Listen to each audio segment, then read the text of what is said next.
Welcome. I'm Harmony Slater, your host of the Finding Harmony podcast. Over the past 20 years, I've taught thousands of yoga teachers and students to explore the intersection between ancient wisdom and modern everyday life, using mind-body practices to heal, awaken, and manifest their dreams from the inside out. This podcast is a sanctuary for those feeling overwhelmed by life's challenges. Are you ready to jump in and discover how these challenges aren't actually in the way, but are the way to finding harmony? Let's invite the magic back in. Hello, I'm so happy you're here today. We have just a beautiful conversation for you.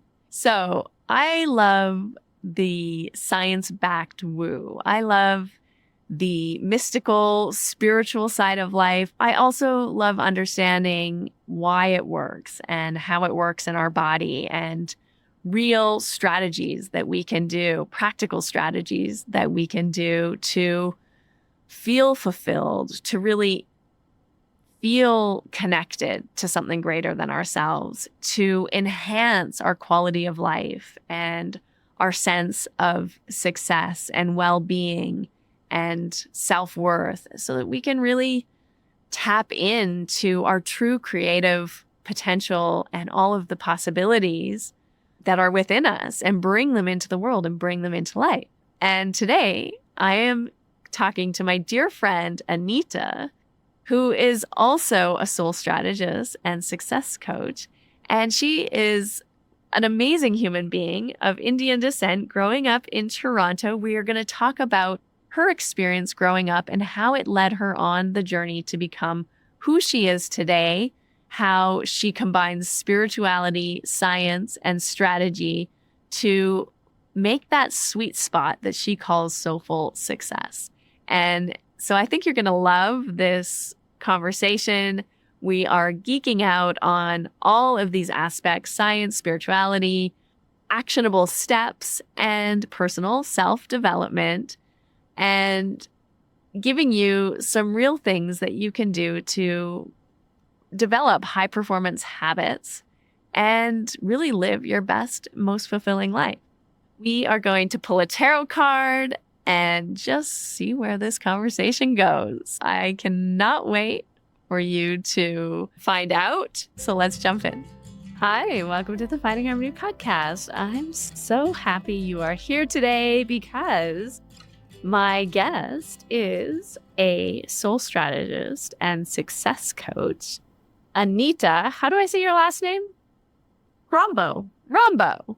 Easy. I was like, I don't think I'm going to pronounce that correctly, but Everyone always butchers it, but it's easy peasy. Super easy. How are you doing, Anita? I'm good. Thank you so much for having me on the show. Oh, I'm so pleased. So before we get started, one of the specialties, one of your offerings that you do is tarot readings for people. That is right. So I thought it would be fun if we pulled a tarot card. Oh, goodness. Well, since there's so many listeners out there, maybe we could do an oracle and a tarot, and it could just be what is in our highest and best good for us to know right now. What do you think about that? Yeah, I love it. Okay. And coincidentally, I happen to always have decks nearby, and they're beautifully smudged and cleared. So let's just get into it. What's in our highest and best good right now for the Finding Harmony podcast listeners? Yes. What do they need to know? The highest and best good for all. I like the card that we got. Okay. Co-create. Ooh, really? Oh, that's a good one. Oh, hold it up. Yeah, it's beautiful. It is beautiful. What deck is that? Gorgeous one. It is the Wisdom of the Oracle by Colette Baron. Wisdom over the Oracle. Okay, I've seen that. Yeah. And now here is our tarot card. Okay. What do we need to know? Highest and best. Finding Harmony. The Star. Ooh, the Star. The Star. So the Star is a major arcana card. It has multiple meanings, but if we're going to kind of bring the two of them together, I think it's, what is it that you wish to co-create? It's about hope, wishing upon a star. It could also be healing, And then when we're talking about co-creating, it's really bringing things into existence, which is so resonant with this whole April new moon energy, which we're just about to embark on, right? And the first new moon of the astrological new year with a total solar eclipse, it almost looks like a fireball to me. Yeah, totally. So, it definitely looks what like is a it that we want to fireball. bring into the world, my friends? Let's make it happen. Let's Both co-create those with the cards look universe. super magical to me. They're my favorite decks. Yeah. And if people are listening, they'll have to just go over to YouTube to see them. Absolutely. What deck is your tarot card deck? The Light Seers Tarot. The Light Seers Tarot. Okay. Yes. I know. We'll take a photo and we'll post it when the episode comes out. Sure. Absolutely. Okay.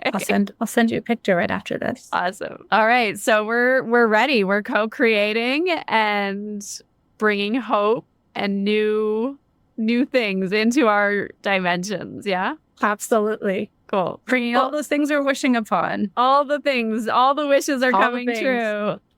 Make them happen. Call it in. Call it in. Well, tell everyone listening, because not everybody knows you. And so, I mean, a soul strategist and success coach sounds maybe like a little bit woo-woo, but you actually are very grounded and have a master's of business degree, right? An MBA.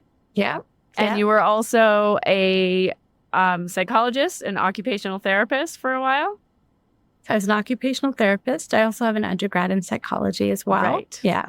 And so, I mean, you're very, as far as like woo-woo goes, say you're kind of like pretty grounded for someone who also is tapping into a higher consciousness and other energies. So how did you end up on the path that you're on? Well, I think that's like a really interesting and wow, way to like get right into it. You're like, I was born. Well, to your point, the title sounds interesting, right? Soul strategist and success coach. That was intentional. I don't know anyone else with that title. The reason why I did that was because I think it really brings together all sides of me, the Eastern world and the Western world. Mm-hmm. And that's really kind of my origin story too. Like if we're going to go way back in time, I always felt like I was born in the Western world, but I have Eastern Indian ancestry. And so I always felt like my whole life I was straddling two different worlds and didn't really know where I belonged. Like I just felt really awkward with it all. And I think I wasn't really fully embodying all of me because of that. I was either one or the other. And depending on how you knew me, that would be what you would see. Right. And so not necessarily the most ideal way to go about doing life, but I kind of got really skilled at siloing things and compartmentalizing and making sure my worlds didn't collide. Mm-hmm. But, in one world, like the Western world, my name is Anita. I speak English outside the home. I was bullied relentlessly for being Indian, right? So that was really trying to be as Western as possible. My parents came from very humble beginnings, being immigrants. And so it was really like, that was my FU fuel. Like, I got to make it in this world. I gotta like, make them proud. I got to do all the things. And so that was really just kind of what drove me. And then you mentioned I've got all these degrees and all these things. And so I kind of did what I felt like I was supposed to do to make their dreams come true or to excel in this Western world. And I loved learning. So it wasn't hard to be a lifelong learner. I still am always learning. I was deeply curious, but that led me to, as you mentioned, a background in psychology where I really absolutely love geeking out on mindset and the power of our thoughts and how they shape our behaviors and actions. As a therapist, as an OT, I worked for over a decade with individuals, both one-on-one, also group settings, helping them uncover what was most meaningful and purposeful to them and helping them see results. A lot of those people also had neurological issues. And so it was fantastic because it was kind of like a case study for all the neuroplasticity work that I had learned. So it was really great because it got me applying kind of mindset principles that I was so passionate about with the coaching stuff. And then about a decade later, I just decided to do a pivot because that's just what I do on a whim. Just follow my gut. And my gut was kind of saying you need some change. And I did my MBA and that spoke to my love of strategy and data. And so by all definitions, I was living that Western world of success. Right. I was a Dean's Honors List, class president, you name it, moving upwards in the corporate career.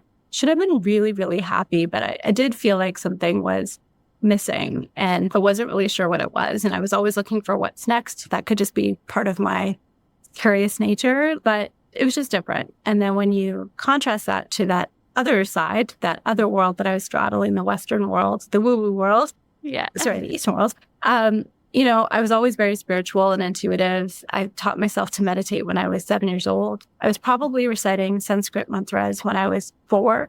I've been reading tarot and oracle cards and communicating with my angels for over 20 years. But that's not stuff you talk about at the water cooler. It wasn't mainstream back then. You just didn't do it, and I ashram hopped and I learned from highly ascended masters and gurus. And so there was just this whole other parallel world that I was living in. And again, just kind of oscillating between the two and rather seamlessly, I might add. Yeah. And it was only when this life event happened that I intuitively felt was coming.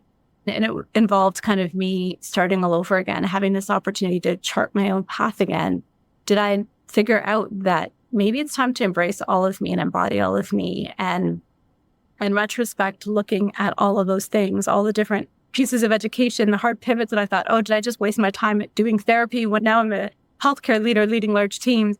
No, they all led to this evolution of me now as a soul strategist and success coach, where I get to bring out the best in people and unlock their best worlds through the integration and embodiment of science, strategy, and spirituality. Yeah. Wow. That was a really long answer. Sorry. No, it's amazing. I have a couple of questions. What part of India did your parents come from?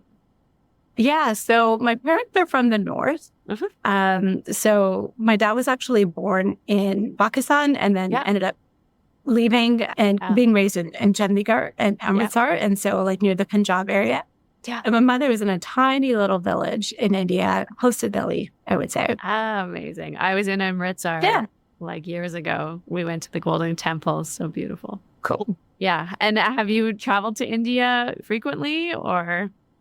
I wouldn't say frequently, but the last time I traveled was in advance of my wedding. And so it was a really beautiful trip. Me and my mom went and we did all of the wedding shopping there. And amazing. My husband is actually Canadian. So I, bought stuff for him and his family and came home with epic suitcases full of beautiful stuff, but also, got to bond with their family and we did a lot of traveling as well. So it was just, I don't know how to explain it.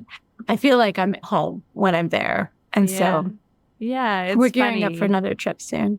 It's funny how that's, I think there's something really special about that country. And I think if your heart is, I don't know, if your heart is there, then it really does feel like home in all of its chaos and insanity. It's just every time I'm there, I was just there in February, and it was the first time I'd been back in about maybe 5 years. COVID, 5 years, I think. But it was like coming home to myself, in a very totally different kind of way than is accessible in any other place or country. I don't know. There's something really special that's happening there.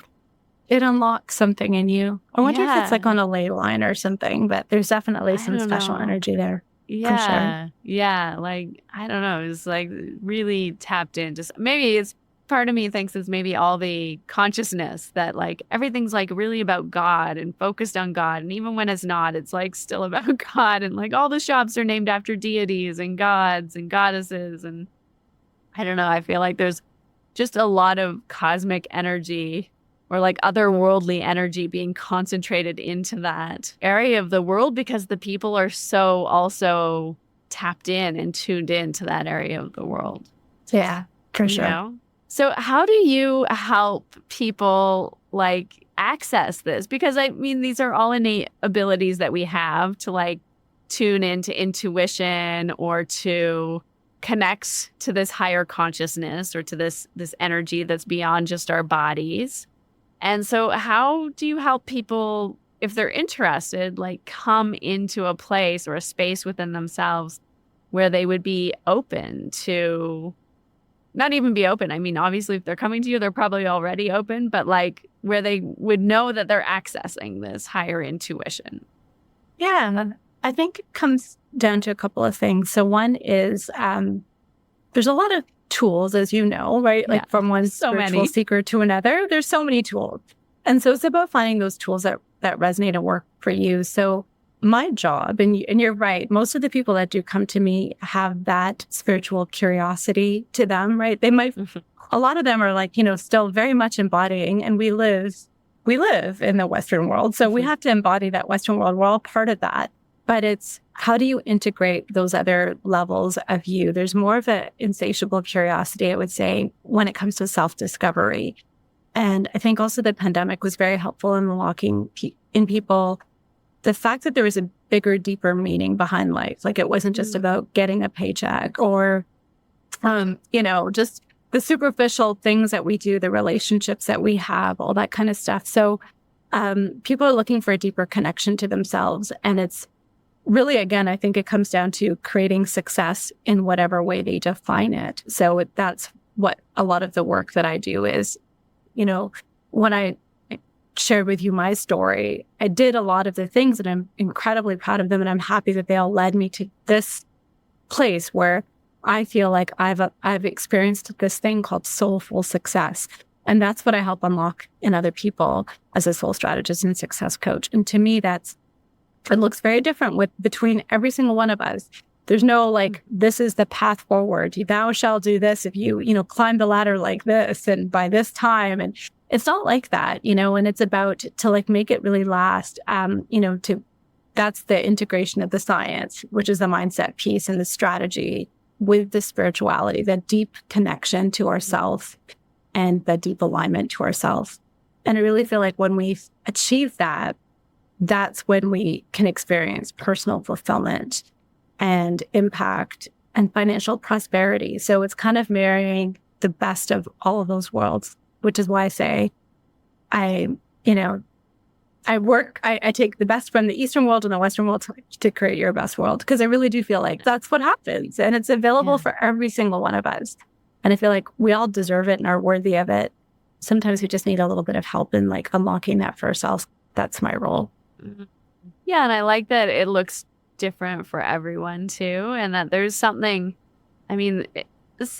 life's like a path unfolding in some ways, right? And like you say, everything on our path is used towards our personal growth and development and also our spiritual evolution. At least that's what I believe, that there's nothing that hasn't been put in our path or as an obstacle on our path that isn't there to help us grow or evolve. And for me, it's always like personally and spiritually are kind of the same thing, as well as in our career. I mean, you can't grow in one area without growing in the other area. And if you do, and maybe this is some of the people you're helping, like maybe they've achieved great success in their careers, but feel really disconnected internally to their spirit or to themselves. And is that kind of how you're helping them like connect more deeply that's to precisely purpose? it. So I feel like, again, I tend to attract those spiritual seekers. However, you'd be surprised how many very logical people come up to me because, again, I have a very logical track record as well, right? So I'm kind of like, I say I'm not your neighbor's life coach because I bring a lot of different things to the equation. And so I meet people where they're at. Some people are perfectly happy not dipping their toes into that woo-woo-ness. It's just too much for them. And you know what? To each their own. Like if that's not your definition of success, if you're perfectly happy with this, definition and you want to stay within this realm, we'll do that. But if you're looking to experience something that feels a little bit more soulful, that you're doing life because we're all doing life. That's why we're here, right? We're spiritual beings having a human experience. But you want to feel that soulfulness, you want to feel that connection, you want to feel that fulfillment, then I help people really get clear about what that looks like for them and bring that out into their life too. And as I was saying, like there's so many different tools, there's journaling, there's breathwork, there's meditation, there's Reiki, there's tarot. There's so many different tools that we can do to tap into that self-discovery. But it's, it depends also where you are in your spiritual journey. Some people are very well versed in these things. And other people are just curious and they just have so many questions. And so it's just every coaching experience is also very unique because, again, I meet people where they're at and where they're interested in going, more importantly. Beautiful. And you also wrote a best-selling book. I think it's called The Lighthouse Project, right? That's right. Okay, well, Yes. tell me a little bit about what is in this book. Is it stories of many people? Is it an anthology? What's going on here? Yes. It's a beautiful book, and I might be biased, but it is a bestseller. So I guess, other people think so too. But it came out last fall. It was my first book. I'm currently working on book number 2, and I have another creative project that I'll tell you about later that I think you're going to love. But it is a collective coming home. So it's a co-authored project with about 14 or 15 other authors. We didn't know each other before this. Wow. And we're all just sharing our stories of coming home to ourselves. So it's that self-discovery journey. And for me, a lot of it is some of the story that I shared with you in terms of, I alluded to that life event that allowed me to kind of rechart my course. So I talk about that and that evolution of understanding how all of these little pieces in my life really fit to unlock my mission and my purpose, and how I use that as an accelerant for my own self-discovery journey and spiritual growth, but also to help other people as well. Is it going to ruin the story if you tell us a bit about the life event that changed your course? It would. So I'm going to just say, if you want to know more, check out the book. Shameless plug, www.anitarombough.com/book. Beautiful. And then there you go. Cool. And is everybody's story in that book like a transformational story? Is that sort of the theme? Yeah. And everybody has different stories. And that's what I love about this book is, first of all, everyone has a chapter. That's it. So you can sample 14 or 15 different people's experiences, and you can go cover to cover, or you can go chapter by chapter, but they all look so different. And that's why I love this book, is that you can find yourself for sure in any, I think, and I saw myself in every single story. But if that's not you, then you'll definitely find yourself in some of these stories. So there's definitely something there that will resonate with everyone out there. That's so beautiful. And tell me a little bit about your practice. What do you do personally to help stay on track because, you're a busy person. You still have a podcast, you do coaching, you help, successful high achievers like connect with their soul to create more success in their life or their business, obviously. But you also have a full-time job as well, don't you? Because I do, and 2 young kids. Right. And a family and 2 young kids. And I'm writing a second book. And you're writing a second book, right. And another book. And another creative project, yeah. I know. So I'm always talking to these super high achieving creative women.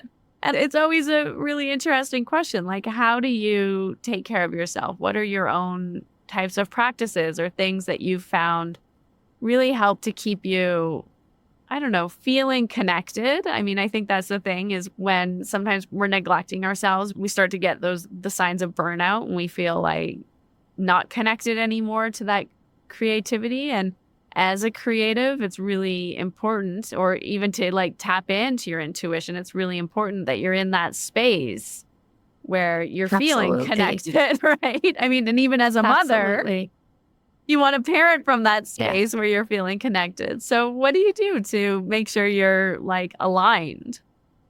Sure. So the reason why I do all of these things, first and foremost, is because that is my definition of soulful success.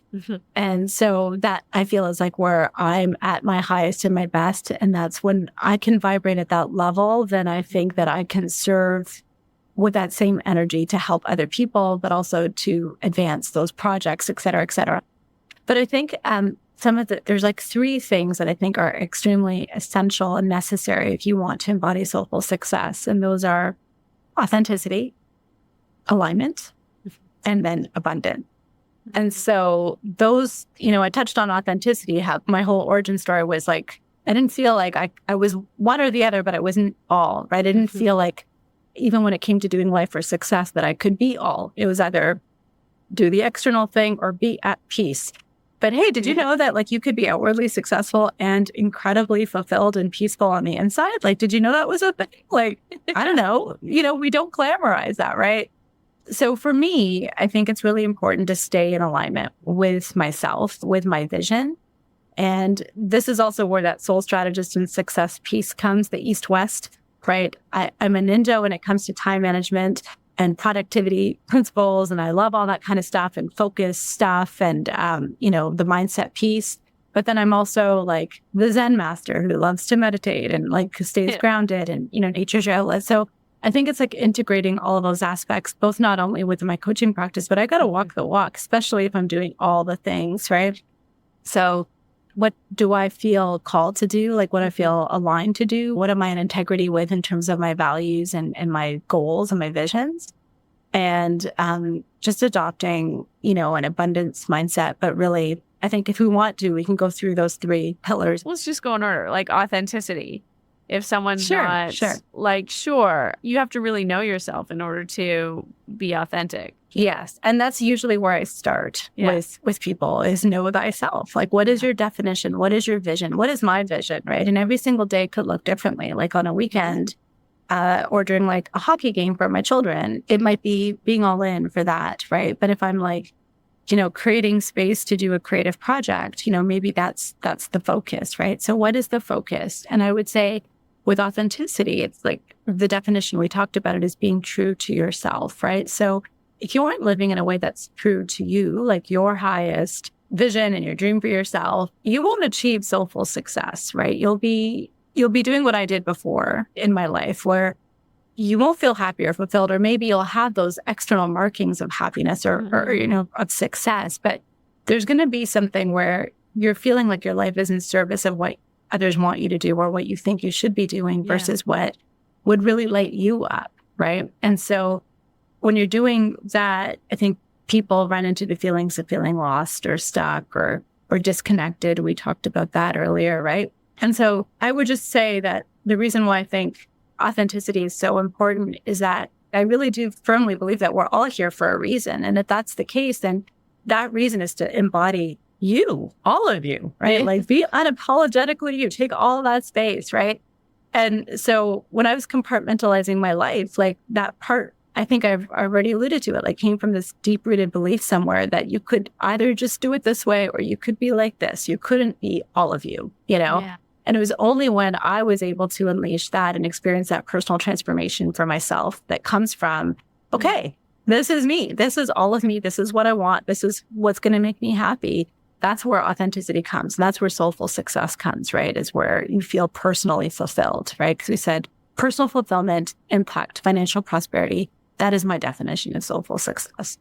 So that's amazing. And I think as women, we particularly struggle with this sometimes because, we're always kind of comparing ourselves to other people. And especially like as moms too, there's a lot of like kind of shit on each other all the time and put a lot of pressure on each other to show up and be certain things in certain ways. I mean, I think this is what like the whole Barbie movie was about, right? Is that as women, we kind of are taking on so many of these shoulds, like, oh, I should be spending more time with my kids. I should be making the dinner and keeping a clean house. Oh, I should also be like a successful CEO or, doctor or whatever, right? Like we take on so much. And at the end of the day, that might not even be like, none of that might be what we actually are authentically aligned with or who we actually want to be in the world or how we want to show up.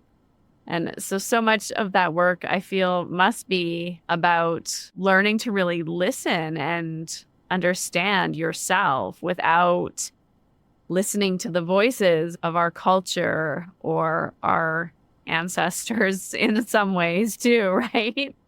Our history, our relatives, our friends, like there's just so many, I don't know, for some reason, women like to tell each other how to be and what to do more than men do. So true, actually. And I feel like a lot of people don't even stop and question. Maybe up until recently, like I think the pandemic changed things. We're scratching the surface, wanting to go deeper. But for many of us, this has just been an autopilot. What do you mean we don't do this? What do you mean? Like I have a choice? Like, what do you mean? I can say no. I don't have to bake these cookies from scratch and do like, 20, like God knows, right? But part of it is giving yourself permission, but also part of it is the pause, right? Like giving yourself the permission to even pause and think about, do I really want to do this? Is Yeah. this something that feels good to me right now, that I put a lot of pride and stock into, that I really care about, you know? Mhm. Yeah. I think that's so important is really stopping and questioning. A, do I have the bandwidth to do this? B, is this something I even really want to do? C, how is this like further my soulful success or something? Like how is this Yeah. helping me attain my soul's purpose in life or like my own joy even or Yeah. satisfaction? Yeah. So then that seems to naturally lead into alignment. Yes, it does. Wonderful segue, Harmony. So Thank you. skillfully done. So alignment, like for me anyways, alignment has like many different kind of applications, right? Like I apply it in different ways, but here's at the highest level, I would say alignment with God, universe, source energy, whatever you want to call it. If you are a spiritual being or a spiritual seeker, and again, we're all in different parts of the journey and there's no judgment, there's no better or worse, whatever, we just are. But if there's an understanding that you're part of a bigger thing, then there's like the alignment with that bigger thing, whatever you want to call it. And then, of course, we talked about alignment to ourselves, right? In terms, and that's authenticity, right? So are we being true to ourselves? Are we being true to our values? So living in integrity and just knowing who you are, what you value.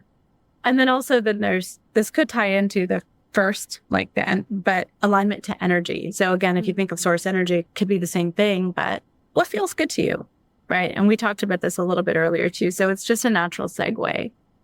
So that's what I think of as alignment. And it is very much linked to authenticity. And then the last thing that I said was abundance. And when I think of abundance, I think of like, hey, when you're occupying your whole self, like you are showing up, you're not living in the energy of smallness, right? Like you're just not going to settle for like, meh, life's okay. It's so. You're not going to settle for pennies in your bank account. You're like, when you are expanded in that energy of growth and expansion, then you continue to attract all those things at that same space, like or energetic level, right? And so that's the law of attraction, right? Yeah. And so I just think that like when you're picturing, like when you're operating from that highest level, that badassiest, if I can say, boldest version of yourself, right? You're not going to play small. You're not going to play small. And so if you're going to show up and be big and be authentically you and be in alignment to who you are, you're not going to be willing to settle. You know what you're capable of. You know what you want. And it's just not going to be aligned to your beliefs or your energy. Like it's just a general mismatch. And that's when you attract in growth and expansion in all those areas. You can't just be grandiose in your, one area, small potatoes in the other. Like it all just, aligns, right? So magically. So then you're welcoming in abundance in all these areas. So whether it be relationships, love, joy, peace, rest, harmony, like all of those things, right? So that is the place where you want to be. So it's really important that you have that authenticity and alignment locked in. Locked in to create abundance. You got it. Thank you. Thank you. I just get so excited about this.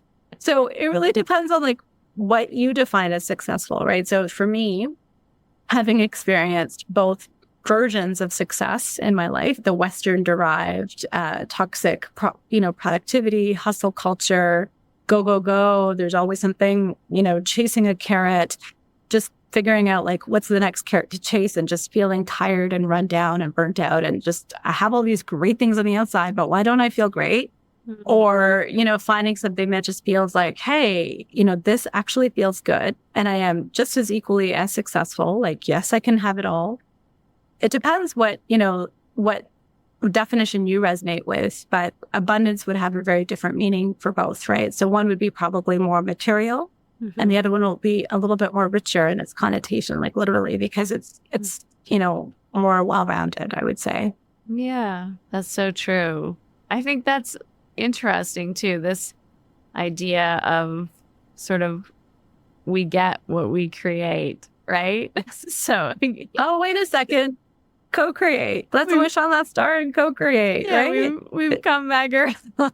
Full circle moment. That's beautiful. Yeah, but what we want or what's meant for us in a way, I mean, and I say meant in the way that like it's kind of also karmic or scientific in that what we're focusing on, whether it's through our energy, through our thoughts, through our actions, through our studies, through our work, I mean, it's going to bear fruit, right? It's not, I mean, that's kind of where the mystic meets the science in a sense, because of course, Yeah. if you work on something long enough, you're going to be successful, right? But if you don't Yes. actually stop and think about, is this really what I want? Do I really want this type of success, or do I really want this thing? Then you might end up getting something that you actually didn't really want, but you're just working without thinking about the results in a way, or the outcome of that. Yeah? I think it also speaks to a difference in approach, right? So, the world that we live in is very much success is defined from the outside. Yeah. Right?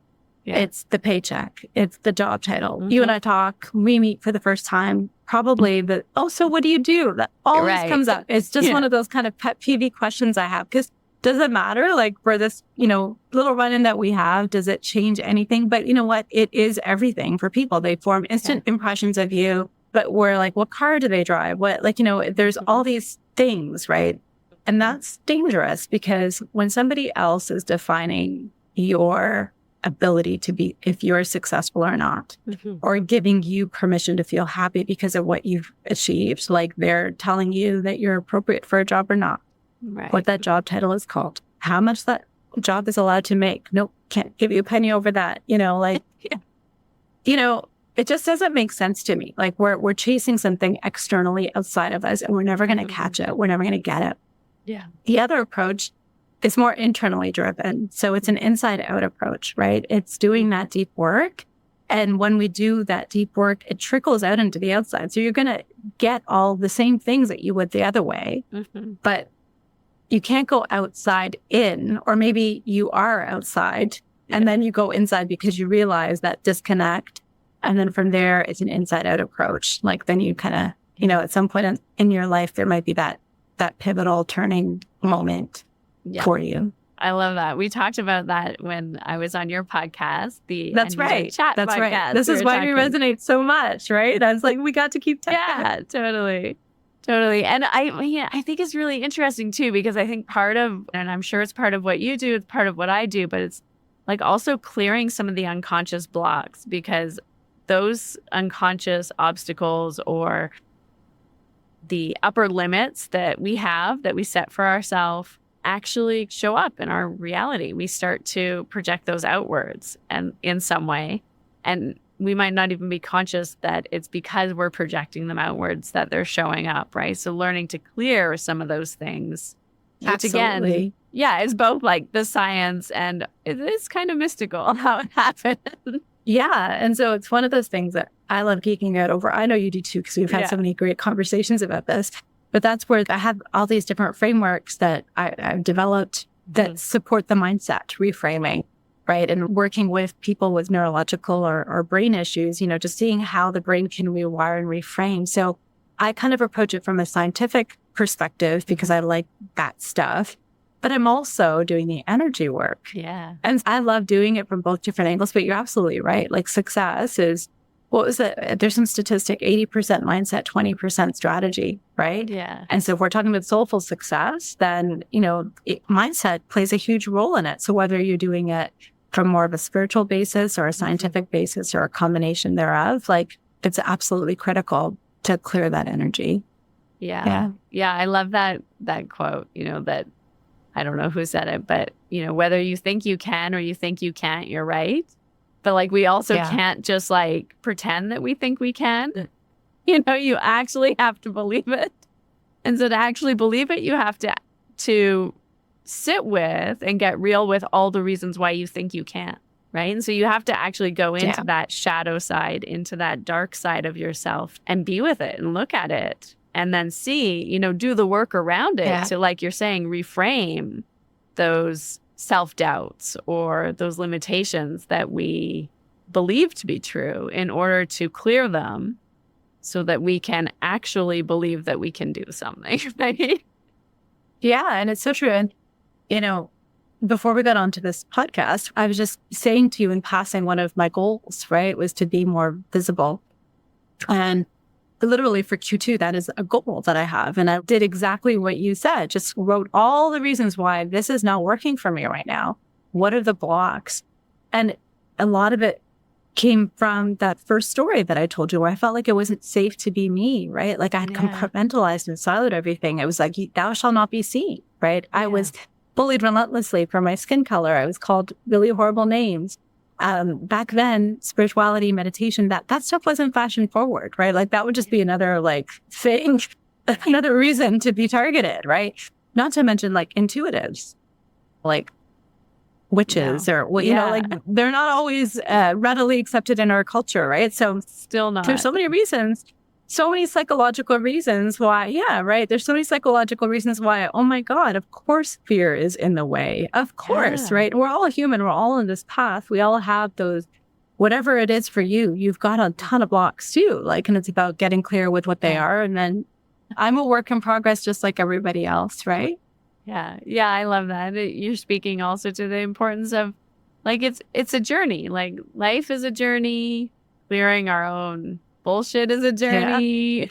And it comes up in different ways, right? So like, again, I thought it was been there, done that. That was like, so like 35 years ago or 40 years ago, right? But here we are in a new journey as an entrepreneur, and it shows up in a whole entirely different way because it's a new thing, new journey, right? Yeah. Newish. And you'll be like, oh, where's this coming from? Like, I thought we were done it, but no, it's just manifesting again because there's like some core wound that's still, you know, just is still there. There's remnants of it that you just need to uproot.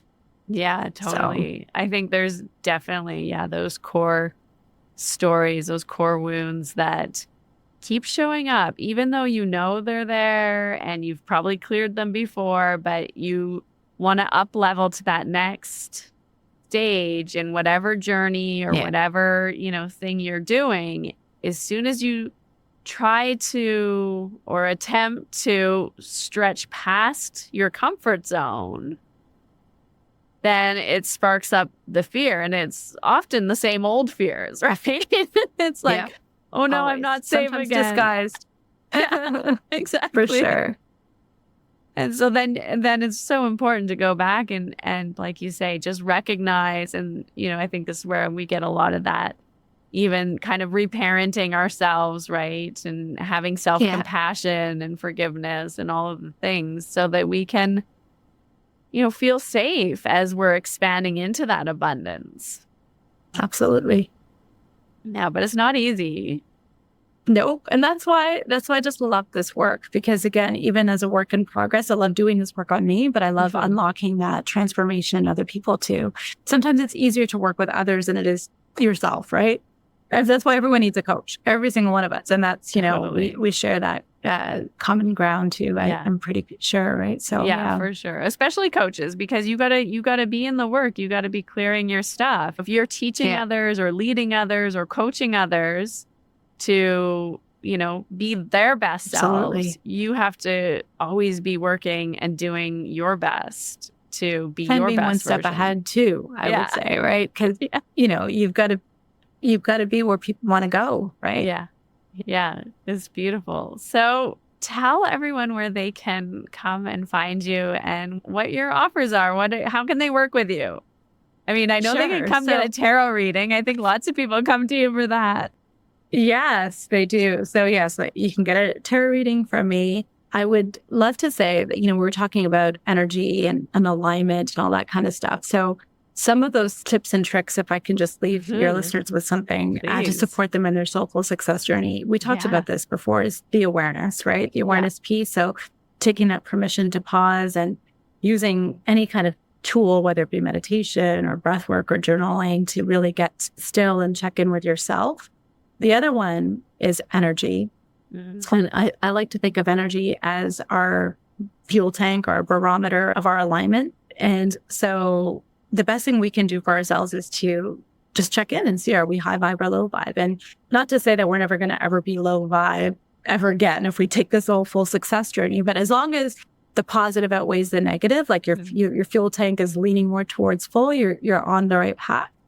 And I have a freebie that I would love to offer your listeners. It's quick dopamine hits and spiritual lifts. Ooh, I love it. And it's literally like a quick guide, 10 easy ways to elevate your vibration instantly. You can use it when you're feeling kind of funky, unmotivated, unfocused, preventatively. Best part is it's free. Same thing with awareness stuff, right? Breathwork, meditation, journaling, all of it is free, right? Shifting your energy is also free. So this guide has some really quick, easy ideas that can take seconds to implement and can really help you move in that direction again if you feel that you're falling short. That's awesome. I'm going to go download that right now.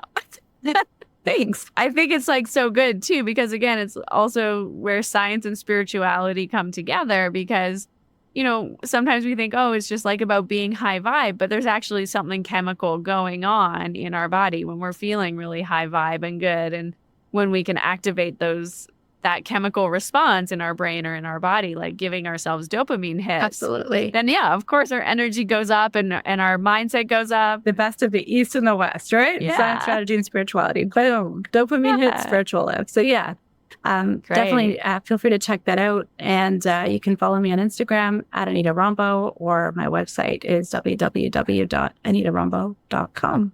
Yeah. And you have a beautiful website, so everyone should go check it out. Oh, thank you. Yeah. Thank you. I love it. Makes me want to update mine actually looking. I love yours too. I'm like, oh no, I need to go edit.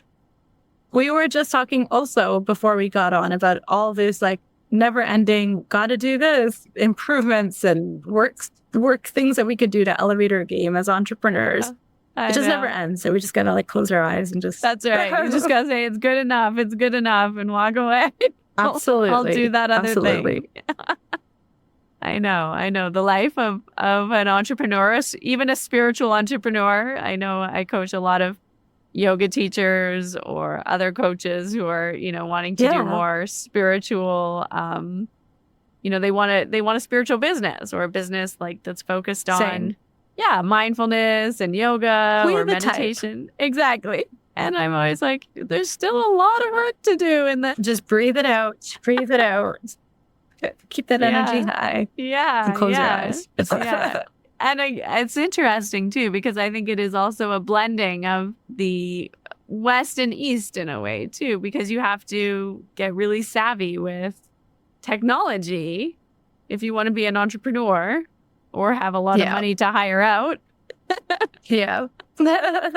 And then also tend to the spiritual side of yourself as well and try to find that nice dance between the two rather than going all one direction or the other direction. Yeah, I think a lot of entrepreneurs have that issue, right? They go into whatever line of work they go into because they're so passionate about it. It's all the heart, but then they realize the heart's just half of the equation.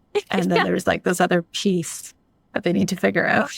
Or, they need to be have some business sense. So that's actually what took me down my path from being a therapist to doing an MBA was they taught me how to be a therapist, and I was a damn good therapist after 10 years, but nobody taught me how to manage my own books or start my own business. Right. And so when I opened my practice, I thought, what? I need to learn this stuff.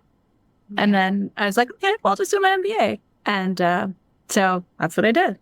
But yeah. That's amazing. Yeah, it's true. It's true. You know what? It's so funny. I feel like everything in life always comes back to the Wizard of Oz, right? There's no place like home. We go on this random journey through Oz to find that we were at home. Whole place. I have a quote from Glinda on my desk. Amazing. So it's just weird that you said that. You've always had the power, my dear. You just had to learn it for yourself. Yeah, exactly. And then we have our scarecrow, who wants a brain. The lion wants the courage and the Tin Man wants the heart, right? I need to watch that movie again. And we need all of these things. We need our head, we need our heart, and then we need the courage to put it out there in the world. So absolutely. That is beautiful. Did you just come up with that? Because it was just a download. There. And the fact that you have the Glenda quote on your desk, it all just manifests. Yeah, totally. That was amazing. Yeah, the power was in us all along. We didn't have to go anywhere. Bring it in. Boom. I think we did it. I think it was a beautiful co-creation. I think it's a wrap on this podcast. What do you think, Harmony? I think so too. So I'll have all of your links in the show notes. People can go and download your beautiful dopamine hits for spiritual lifts. and listen to our interview on your podcast on Anita Chat. Yes. Thank you so much for having me. This is so much fun. I absolutely love you. It's a pleasure. Wasn't that just the most interesting conversation? And did you know that this week it is my birthday week? It's also the first day of summer and International Yoga Day. So I would love it if you would want to help me in supporting Yoga Gives Back and giving back to the women and girls in India that we support through our 2 NGO organizations. This is just a beautiful gift that we can give back to India during the month of June for the global gathering that yoga creates and generates every year. And I would love it if you would support them through my personal fundraising page. It'd be a lovely little birthday gift, a way to celebrate the first day of summer, as well as International Yoga Day. So head on over. The link is in the bio in the show notes, or send me a DM at Harmony Slater Official, and I will respond and send you the link for my personal fundraising page. I'd love to hear from you and connect on social media. That's it. We've concluded another episode of the Finding Harmony podcast. I just want to thank you so much for doing the work that changes the world, starting with yourself. It truly does make a huge difference. Please make sure you have your automatic downloads turned on wherever you listen so you don't miss any of the upcoming episodes. I have so much more magic I can't wait to share with you.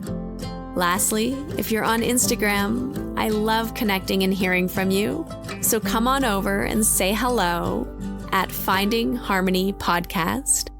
And you can also come say hello to me personally at Harmony Slater Official. Thank you again for being here. I cannot wait to share more with you in our next episode.